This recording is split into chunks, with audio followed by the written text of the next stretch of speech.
Kan banyak kita saksikan ada nenek-nenek tiba-tiba hilang dari rumah, tiba-tiba jumpanya di Kapolsek. Datanglah menyebar di WA, datanglah menyebar di Facebook, datanglah menyebar di Instagram. Apa katanya? Seorang nenek kehilangan arah pulang. Barang siapa yang mengaku sebagai saudaranya, mengaku sebagai anaknya, mengaku sebagai cucunya, harap datang ke Kapolsek. Wah, rupanya anaknya Kiai Masud.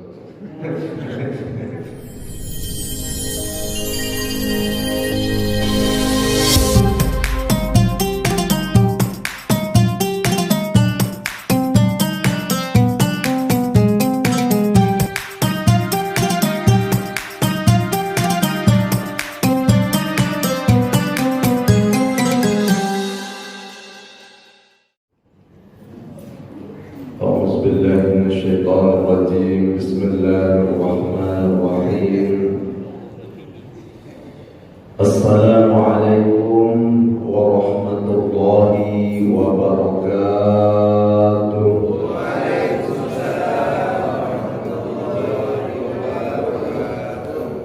Alhamdulillahi rabbil alamin.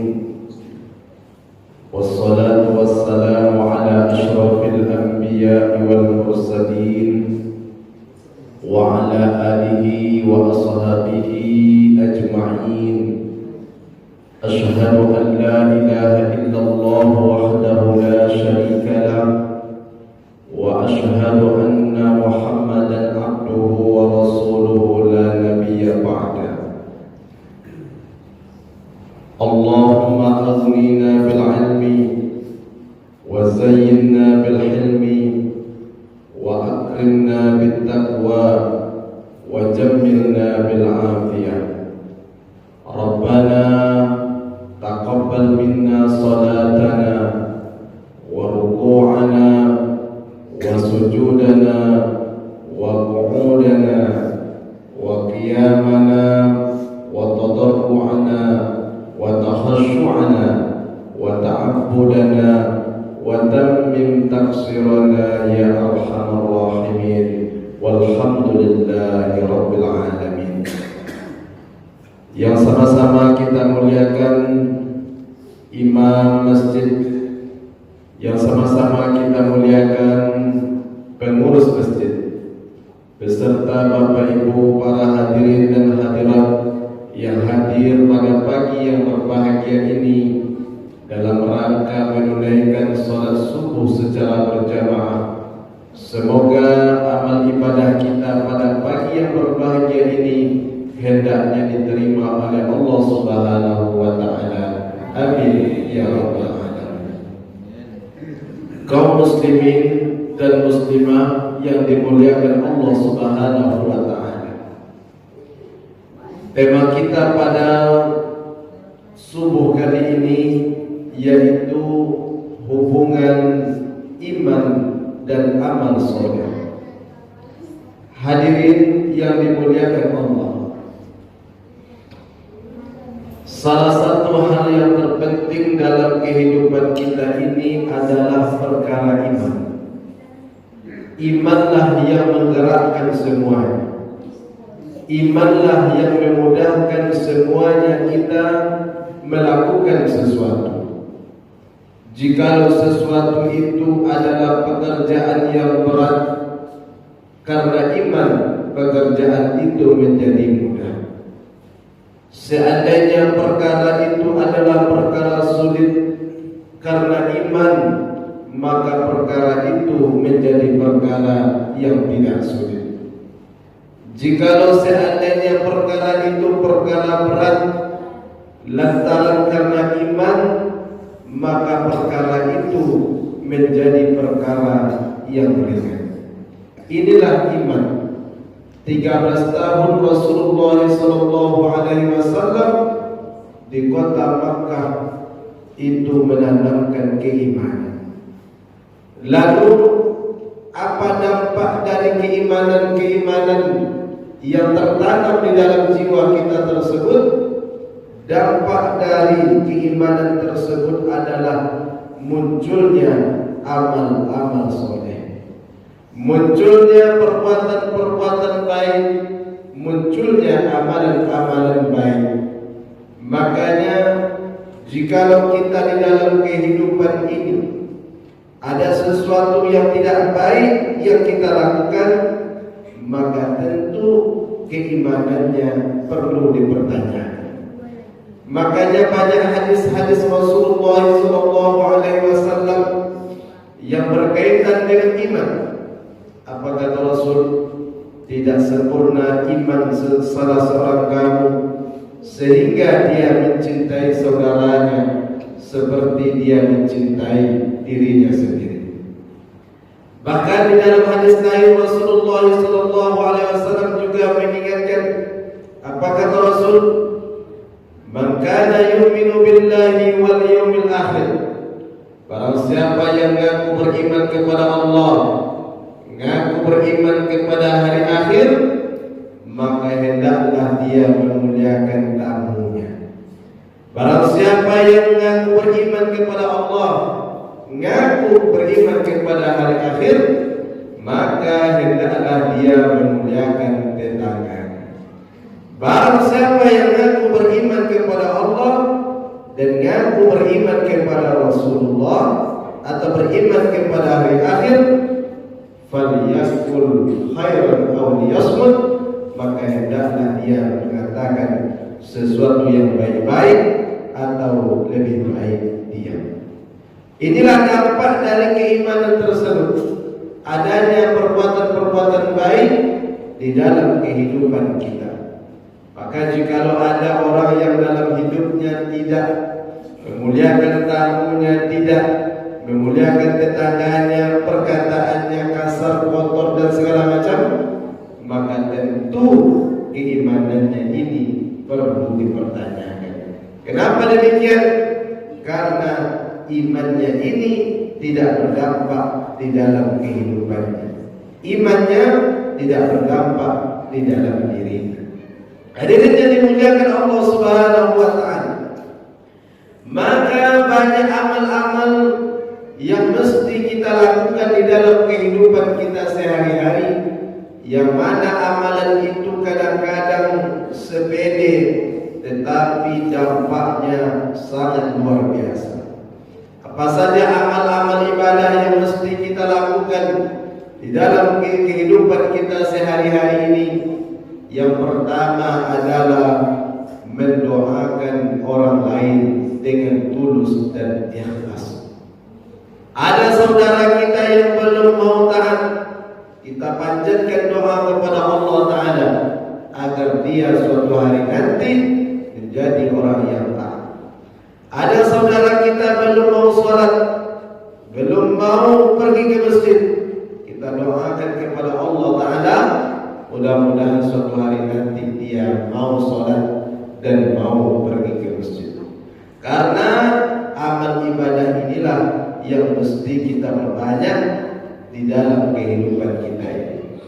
Karena amal ibadah tersebut yang nanti akan terus mengalir jikalau kita sudah tua renta.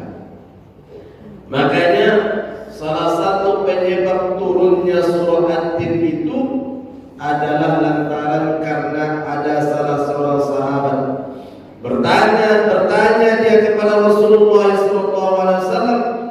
Apa kata beliau?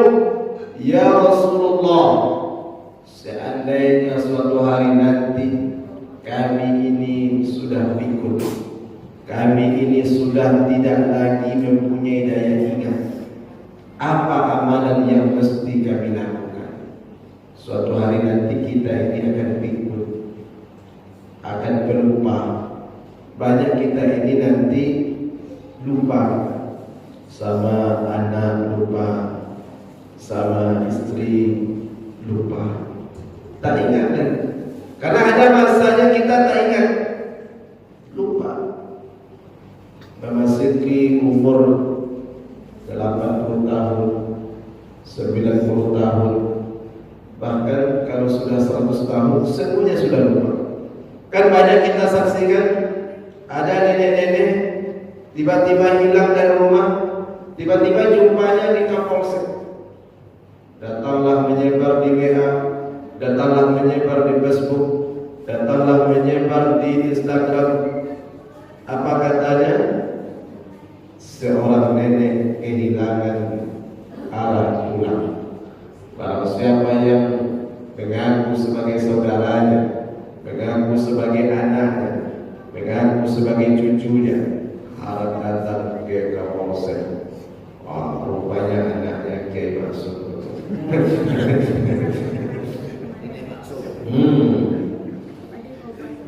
Kaum muslimin dan muslimah yang dimuliakan Allah Subhanahu wa taala.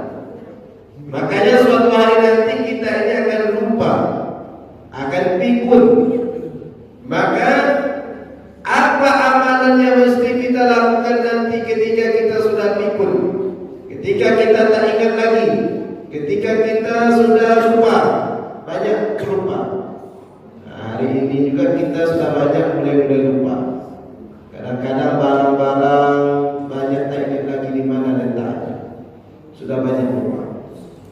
Makanya lantaran karena sahabat Nabi tersebut bertanya, lalu turunlah sebuah surah yang disebut dengan surah At-Tin.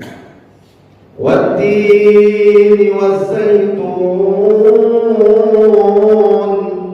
wa Turi Sinin wa hadzal baladil amin. Demi buah tin dan buah zaitun, demi bukit Sinai, bukit Tursina, demi negeri yang aman, yaitu kota Makkah Al-Mukarramah. Allah bersumpah menggunakan kalimat-kalimat ini, yaitu suatu tempat yang sangat begitu suci. Buah tin, buah zaitun dulu terdapat di negeri Palestina. Banyak. Disitulah di mana Nabi Isa dilahirkan. Begitu juga bukit Tursina, di mana Nabi Musa menerima wahyu dari Allah Subhanahu wa taala. Begitu juga Makkah Al-Mukarramah, tempat yang suci. Allah bersumpah. Allah menggunakan sumpah. Biasanya jikalau ada kalimat sumpah, maka setelah itu akan ada berita informasi yang sangat-sangat luar biasa menggembirakan kita sebagai umat Nabi sallallahu alaihi wasallam. Apa informasi yang Allah berikan? Apa berita yang Allah berikan? Apa kata Allah Ta'ala? Laqad khalaqnal insana fi ahsani taqwim. Demi sungguh Allah ciptakan kita dalam bentuk yang paling baik. Kita ini adalah bentuk yang paling baik, yang paling bagus dibandingkan dengan makhluk-makhluk lain, baik jin maupun hewan-hewan lain. Tsumma radadnahu asfala safilin. Kemudian kami kembalikan mereka ke tempat yang paling rendah, yaitu neraka, lantaran karena amal-amal perbuatan mereka. Illal ladzina amanu wa 'amilus shalihati falahum ajrun ghairu mamnun.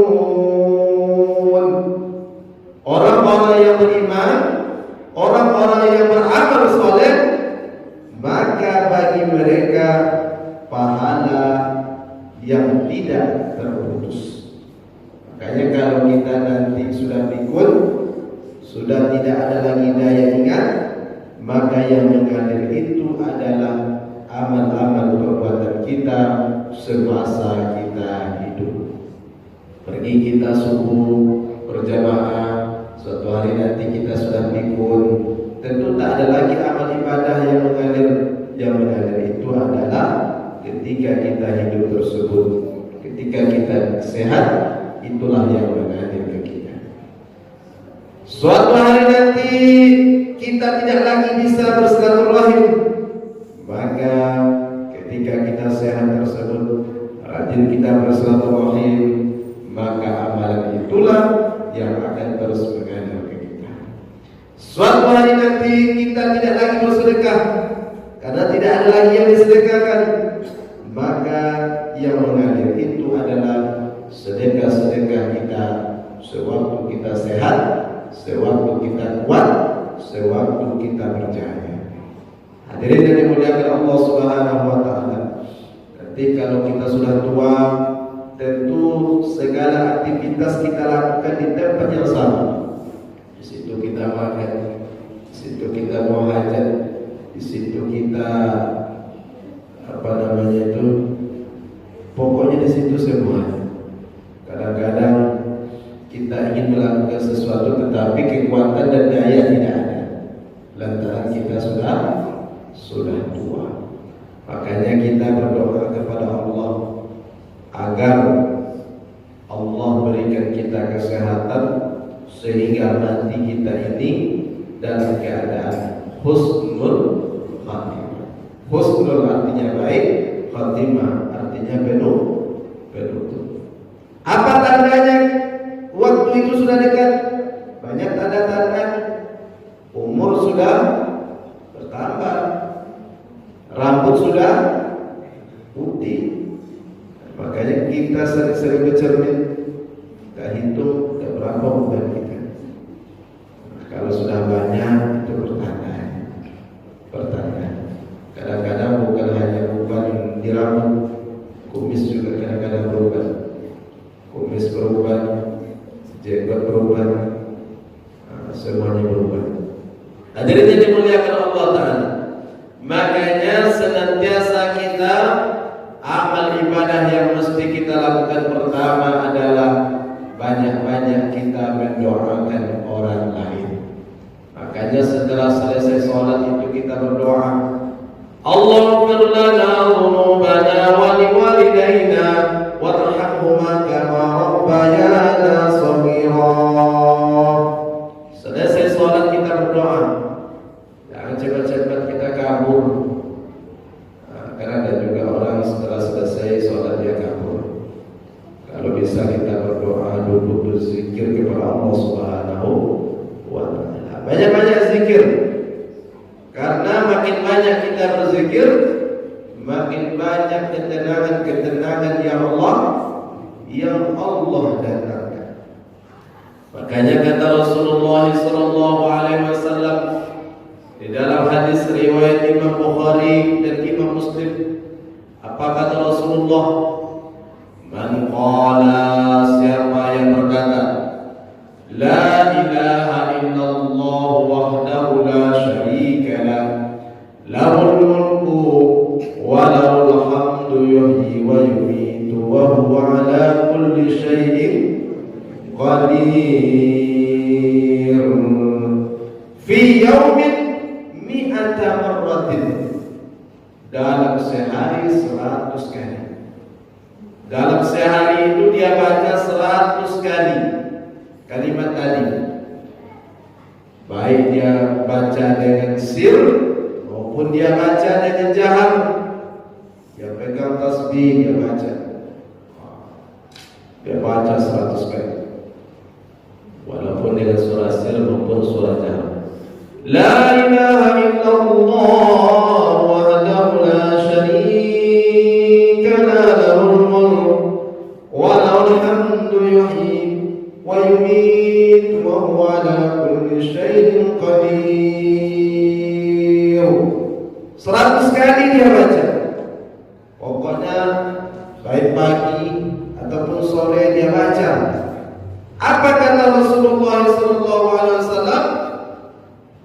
Kanat lahu, orang ini kata Rasul akan Allah berikan pahala sama dengan dia memerdekakan budak. Sama dia memerdekakan budak. Berapa budak yang dia sedekahkan? Berapa sebanyak 10 orang budak. Memerdekakan budak itu luar biasa pahalanya, sangat besar pahalanya. Apa bukti besar pahalanya memerdekakan budak itu? Besar. Kita ingat suatu kisah bagaimana paman Nabi SAW bermimpi. Beliau bermimpi, apa mimpinya? Bertemu dengan Abu Lahab. Siapa Abu Lahab? Saudara. Lalu apa kata Abbas? Aku bermimpi bertemu dengan Abu Lahab. Lalu Abu Lahab bercerita, aku kena azab, tetapi ada satu hari aku dapat keringanan azab. Hari apa itu? Yaumul Itsnain. Hari Senin. Isnin itu bahasa Arab. Kalau bahasa kitanya Senin. Senin. Kalau bahasa kita pakai Senin. Hari Senin Abu Lahab mendapatkan keringanan azab. Kenapa Abu Lahab mendapatkan keringanan azab? Pada waktu itu Abu Lahab memerdekakan seorang budak dia sendiri. Kata Abu Lahab, nanti kalau istri adikku melahirkan, yaitu Aminah, maka engkau beri tahu aku. Rupanya Aminah melahirkan. Lalu datanglah budaknya ini kepada Abu Lahab, wahai tuanku, Aminah sudah melahirkan. Siapa anaknya? Laki-laki. Apa kata Abu Lahab? Mulai hari ini engkau adalah orang yang merdeka. Siapa namanya? Namanya adalah Suwaibah Aslamiyah. Lantaran karena Abu Lahab ini memerdekakan Suwaibah Aslamiyah, maka dia mendapatkan keringanan azab lantaran karena bahagia mendengar kelahiran Rasulullah SAW. Dan besar untuk pahala memerdekakan budak kan, bisa mendapatkan keringanan azab. Apalagi kalau ini yang disampaikan oleh Rasul, membaca la ilaha illallah wahdahu la syarika lah, lahul mulku wa lahul hamdu yuhyi wa yumiitu wa huwa ala kulli syai'in qadir. Bukan hanya satu budak saja, tetapi Allah berikan pahala seperti memerdekakan 10 orang budak. Kan luar biasa pahalanya. Kemudian kata Rasulullah SAW, wa kutibat lahu mi'ata hasanatin, ditulis baginya 100 kebaikan. Dia mendapatkan 100 kebaikan. Banyak itu kebaikan 100. Kemudian apa lagi? Dihapuskan darinya 100 kejelekan. Jadi kalau ada kejelekan-kejelekan yang dia lakukan, Allah hapuskan. Ini bagi orang yang membaca zikir tadi. Kemudian apa lagi? Kemudian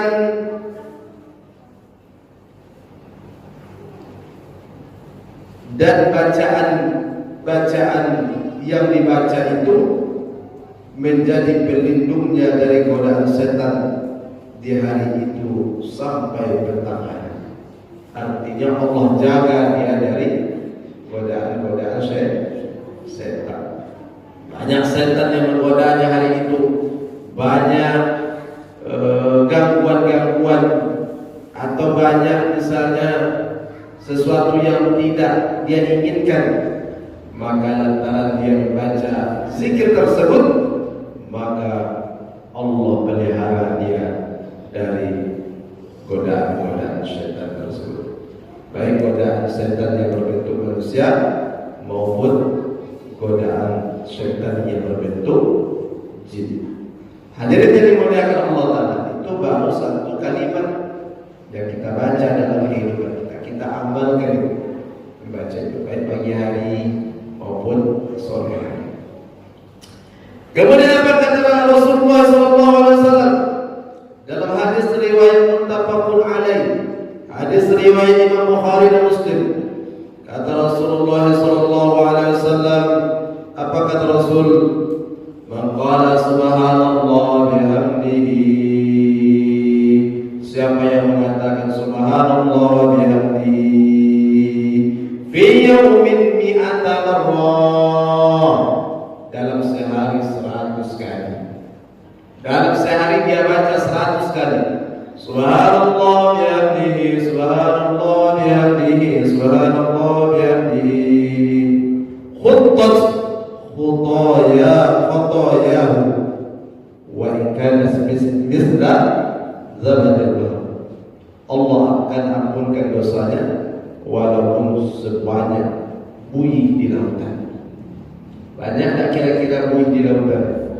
Banyak. Bagi orang-orang yang baca subhanallah bihamdihi, subhanallah bihamdihi, subhanallah bihamdihi, Allah akan ampunkan dosanya walaupun sebanyak buih di lautan. Bagi kita-kita yang sudah tua-tua ini banyak dosa kita. Kecuali anak-anaknya dapat saya ini, itu belum ada dosanya. Makanya banyak-banyak kita minta doa kepada mereka, karena mereka belum banyak dosa. Kalau kita ini sudah banyak dosa mata, ya kan? Ketika kita di jalan banyak sekali dosa mata kita. Kadang-kadang kita elakkan, tidak bisa tertabrak orang dekat, dan kita elakkan, berdosa, ya kan? Maka banyak. Maka daripada itu hadirin yang dimuliakan Allah Subhanahu Wa Taala, maka kita imbangi dengan berzikir. Kita baca subhanallah bihamdihi minimal 100 kali. Sambil duduk, sambil berbaring, sambil kita berjalan, kita baca subhanallah bihamdihi. Makanya kalau bisa kemana-mana kita pegang tasbih, sambil kita berzikir. Bawa tasbih kemana-mana, kita baca subhanallah bihamdihi, subhanallah bihamdihi, subhanallah bihamdihi, subhanallah bihamdihi, subhanallah bihamdihi, subhanallah bihamdihi. Kalau ada kawan ngajak ngobrol, apa kabar Pak? Subhanallah bihamdihi, subhanallah bihamdihi. Kita berzikir. Hadirin yang dimuliakan Allah Subhanahu Wa Taala. Kemudian kata Rasulullah SAW dalam hadis riwayat Imam Muslim, hadisnya sahih. Apa kata Rasul? Maukah aku tunjukkan suatu harta simpanan fil jannah, di dalam surga? Maukah aku tunjukkan suatu harta simpanan di dalam surga? Apa harta simpanan tersebut? Kata Rasulullah SAW, kamu mengucapkan la haula wa la quwwata illa billah. Dengan seringnya kita mengucapkan la haula wa la quwwata illa billah, maka kita mendapatkan harta simpanan di dalam surga. Kalau ini Rasul tidak menyebutkan jumlahnya, tetapi hanya sekedar kita membaca la haula wa la quwwata illa billah. Kita baca la haula wa la quwwata illa billah, la haula wa la quwwata illa billah. Hadirin yang dimuliakan Allah Subhanahu Wa Taala, begitu juga kata baginda Rasulullah SAW dalam hadis riwayat Imam Muslim. Apa kata Rasul? Sesungguhnya benar-benar terhalang atas hatiku, dan sungguh aku benar-benar beristighfar kepada Allah sehari sebanyak mi'ata marratin, 100 kali. Rasul itu dalam sehari dia beristighfar sebanyak 100 kali. Orang yang Allah sudah ampunkan dosanya, yang sudah Allah jamin masuk ke dalam surga, senantiasa beristighfar. Kalau awak berapa kali mungkin istighfar sehari? Palingan 3 kali. 3 kali selesai sholat, 5 kali 3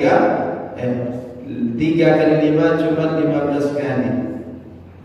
Tapi Rasulullah tidak, mi'ata marrat, 100 kali dia beristighfar. Astaghfirullahaladzim alladzi la ilaha illa huwal hayyul qayyum wa atubu ilaih. Ternyata banyak sebenarnya amal-amal ibadah, amal-amal zikir yang mesti kita amalkan dalam kehidupan kita. Makanya kita ini bukan tidak ada waktu, ya kan? Sebenarnya kita ini kekurangan waktu. Kalau kita amalkan zikir-zikir tersebut, pertama tadi mulai kita mengamalkan la ilaha illallah wahdahu la syarikalah, lahul mulku wa lahul hamdu yuhyi wa yumiitu wa huwa ala kulli syai'in qadir 100 kali. Kemudian yang kedua kita mengamalkan subhanallah bihamdihi 100 kali. Kemudian kita mengamalkan la haula wala quwwata illa billahil aliyil azim. Kemudian juga kita mengamalkan astaghfirullahalazim alladzi la ilaha illa huwal hayyul qayyum wa atubu ilaih. Hadirin yang dimuliakan Allah Subhanahu wa taala, itu zikir-zikir yang mesti kita amalkan dalam kehidupan kita. Hendaknya sampai mati atau sampai kita tua atau sampai kita fikir kita amalkan. Hadirin yang dimuliakan Allah. Yang kedua, apa amal baik yang mesti kita lakukan, yang barangkali kita anggap sepele dalam kehidupan kita? Yang kedua adalah bersabar. Bersabar adalah amalan baik, amal yang sangat baik. Bersabar. Seperti Bapak Ibu sabar di hari ini, ya kan, walaupun matanya sudah mengantuk, sabar. Kapan bisa diselesaikan? Tapi dia tetap sabar. Itulah kesabaran yang akan Allah balas. Apalagi kita sabar atas maksiat, sabar kita. Hadirin yang dimuliakan Allah. Kemudian yang ketiga, amalan mungkin yang barangkali yang sepele kita sepelekan, menjenguk orang yang sakit, atau dalam bahasa Arab disebut dengan ayyadul marid, menjenguk orang yang sakit. Maka kemarin di WA ada dompet duafa, dompet duafa, dompet untuk orang-orang yang lemah. Duafa itu asal katanya dhaif, lemah. Kalau bahasa orang kawan saya letoy, ya kan? Letoy, lemah, tak berdaya dia, loyo, tak ada kekuatan. Maka orang-orang yang tak ada kekuatan itu kita perhatikan, kita bantu. Dia lemah dari segi ekonominya, kita bantu. Makanya kita buatlah dompet duafa, kita bantu mereka sehingga dia merasa diperhatikan oleh kaum muslimin dan muslimat. Baik kita perhatikan secara berjamaah. Hadirin yang dimuliakan Allah Ta'ala, makanya menjaga orang yang sakit ini adalah merupakan ibadah yang sangat luar biasa. Makanya kalau ada saudara kita yang sakit, teman kita yang sakit, kita jenguk mereka, kita tanya kabar mereka, kemudian kita berikan kabar-kabar gembira. Jangan kita berikan kabar-kabar petakut. Kita tanya dia, gimana Pak? Apa kabarnya? Aku saya sakit ya. Sakit apa? Sakit perut. Oh iya. Kawan saya kemarin juga sakit perut. Iya, mati kita berubah. Jangan kita takut-takuti dia, tapi kita beri harapan dia bagaimana dia sembuh. walaupun tak ada harapan kita lihat dia sembuh, tetapi kata-kata itulah yang membangkitkan semangatnya untuk bangkit. Karena kata-kata ini luar biasa Bapak Ibu yang dimuliakan Allah. Orang yang awalnya gembira, datang kata-kata yang negatif, langsung dia sedih. Ada juga orang yang awalnya dia datang ke kita sedih, lantaran karena kata-kata kita bisa membius dia, bijak, bisa kita menggembirakan hatinya, dia menjadi bahagia. Inilah kata-kata, inilah kalimat. Makanya orang-orang di zaman Nabi itu banyak yang pandai-pandai bersyair. Mereka pandai bersyair, mereka pandai menyusun kata-kata yang indah-indah sehingga membahagiakan orang-orang di sekitar. Hadirin yang dimuliakan Allah Subhanahu wa taala. Kemudian juga amalan yang mesti kita amalkan yaitu hifzul Quran, menghafal Al-Quran. Walaupun kita sudah tua, walaupun kita mungkin daya ingat tidak begitu ingat lagi, mesti kita hafal Al-Quran. Karena Al-Quran ini luar biasa.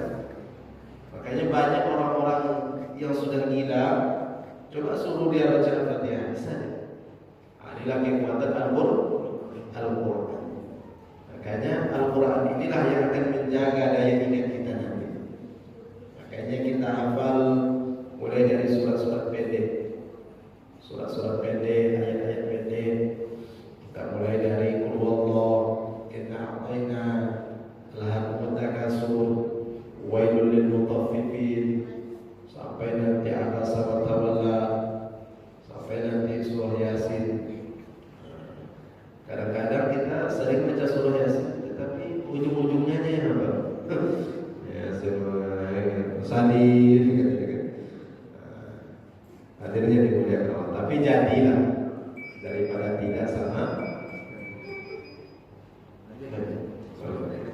Hadirin dimuliakan Allah Subhanahu wa taala. Kemudian yang terakhir adalah mendoakan kedua orang tua kita. Makanya jangan sampai kita meninggalkan doa kepada orang tua. Jika sampai kita tinggal mendoakan orang tua kita setelah selesai sholat, maka terputus dan keberkahan rezeki. Rezekinya ada, tapi berkahnya hilang. Makanya selesai sholat kita mendoakan kedua orang tua kita. Rabbighfirli warhamni. Makanya setelah selesai sholat, walaupun kita sibuk bagaimanapun, tetap kita berdoa untuk kedua orang tua kita. Itu minimal. Hadirin yang dimuliakan Allah Ta'ala, barangkali mungkin inilah amalan kita dalam kehidupan kita sehari-hari. Semoga ini membawa kita kepada kebaikan-kebaikan dan Allah masukkan kita ke dalam surganya. Amin ya rabbal alamin. Barangkali ini yang dapat saya sampaikan, semoga bermanfaat bagi kita semua, terutama bagi diri saya sendiri. Wabillahi taufiq.